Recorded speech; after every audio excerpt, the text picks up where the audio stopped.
مراقبے موت سے لمحے آنکھیں بند کر کے ہم سب یہ سوچے مجھے موت ایک نہ ایک دن ضرور بضرور آئے گی، میری فوتگی کا اعلان ہوگا، مجھے تخت غسل پہ لٹھایا جائے گا، مجھے غسل دیا جائے گا، مجھے کفن پہنایا جائے گا، پھر دوست احباب رشتہ دار اقربا اپنے کندھوں پر اٹھا کے مجھے ہمیشہ ہمیشہ کے لیے مٹی کے گھر کے حوالے کر دیں گے۔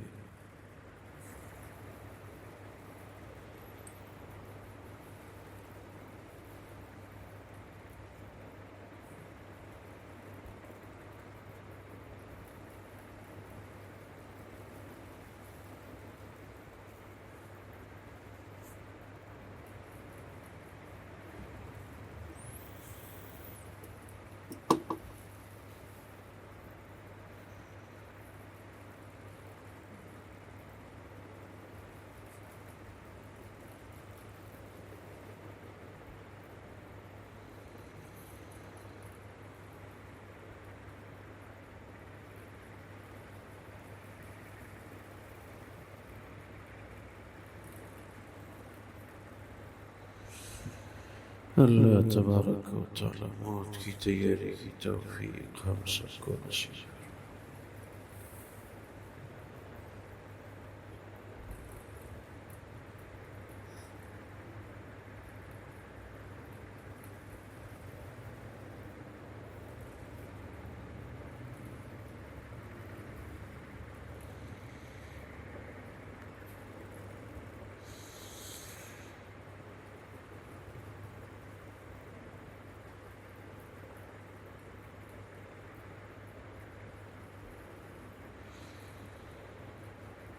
ربنا آتنا في الدنيا حسنة وفي الآخرة حسنة وقنا عذاب النار برحمتك رحمتك